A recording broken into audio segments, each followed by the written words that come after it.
Welcome to The Explainer. We're jumping right into a fascinating, yet honestly, deeply concerning development in global security today. So recently, G7 finance ministers met in France, right? They were there to discuss the absolute top-level threats to our global financial system. But taking center stage wasn't inflation, it wasn't trade tariffs, it was artificial intelligence. More specifically, a completely groundbreaking new AI model from the US firm Anthropic that has quite literally changed the game overnight. Okay, let's dive into this. This is the central paradox we are going to explore today regarding Anthropic's new model, Claude Mythos. I mean, think about it. What do you actually do when a piece of software is built to protect us, but the very nature of how it works makes it an unprecedented threat if it falls into the wrong hands? Here is our roadmap for today. First, we'll look at the unreleasable AI, followed by hunting zero-day vulnerabilities. Then we'll get into the threats to critical infrastructure, discuss the exclusive access club, and wrap things up with the global technology race. Part 1. The unreleasable AI. Let's officially meet Anthropic's Claude Mythos. Now, Mythos is a general-purpose AI. It's much like the chatbots you're probably already using, but it possesses these totally uncanny cybersecurity capabilities. In fact, it's reportedly so powerful that it cannot be released to the general public. And let me be clear, this is not just clever marketing hype. This is a cold, hard reality, one that had nations at the G7 explicitly sweating over the security of their sovereign financial institutions. Moving to Part 2, hunting zero-day vulnerabilities. Let's talk about the ultimate locksmith. You can basically think of Mythos as a master locksmith. Because it knows exactly how to secure a house, it inherently knows exactly how to break in, right? It hunts for what we call zero-day flaws. Now, if you're not familiar, these are hidden software vulnerabilities that are completely unknown to the software creators themselves. This means developers have literally 0 days to patch the problem before an attack can happen. So how exactly does it do it? Well, it identifies the hidden flaws, analyzes the systems in incredibly deep technical detail, connects those scattered weaknesses, and then actually simulates potential attack paths. And here's the real kicker. Mythos links all these steps across vast networks in seconds. To put that into perspective for you, while a human cybersecurity expert is still taking their first sip of morning coffee, Mythos has already mapped out and simulated an entire attack path that would traditionally take human teams days or even weeks. And we know for a fact this technology works. We're talking about a massive 73% success rate here. The UK's AI Security Institute rigorously tested Mythos in controlled environments, and it hit this staggering number on expert-level cybersecurity tasks. It is wildly capable. But we have to draw a line between a pristine, safe, controlled testing lab in the UK and the chaotic reality of real-world networks. A lab test is one thing. But what happens when you let this master locksmith out into the wild? Well, this is where our narrative flips entirely, from defense right over to offense.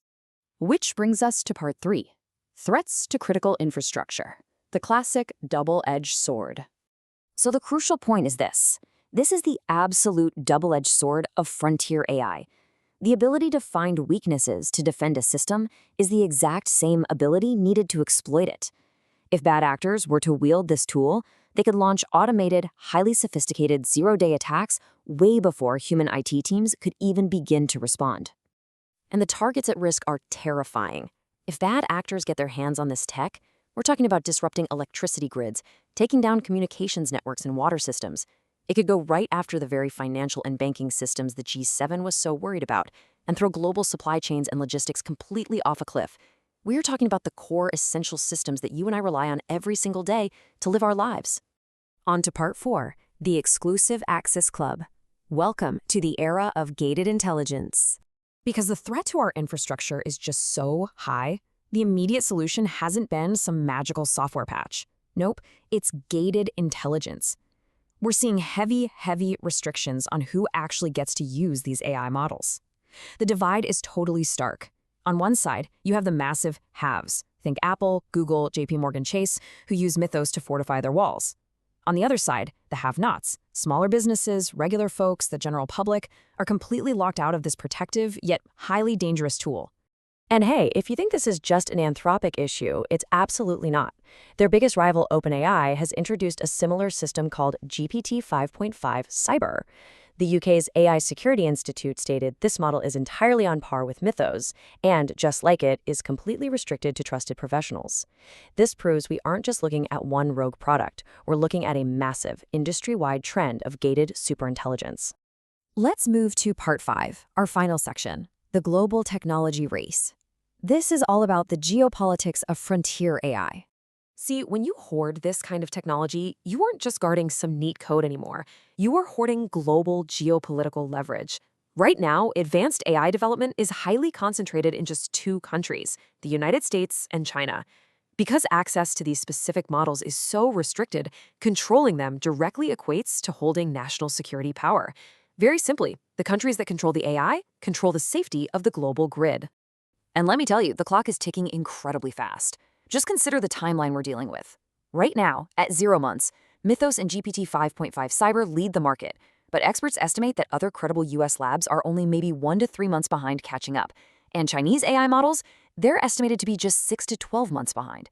That means we have that exact, terrifyingly short amount of time to fix our massive infrastructure vulnerabilities before rival models crack the code. To see how this affects the rest of the globe, just look at Japan's current dilemma. Japan fully recognizes they're behind in developing these large-scale models, so their government is frantically increasing domestic public and private investments. But honestly, it still pales in comparison to the US tech giants. They are absolutely terrified of forming a deep dependence on foreign technology, especially in areas so intimately tied to their own national security and critical infrastructure. Which brings us to the real core takeaway of our explainer today. The emergence of models like Mythos signals a profound, permanent shift. AI is no longer just assisting us with our emails. It's becoming capable of carrying out incredibly complex tasks with a very high degree of independence.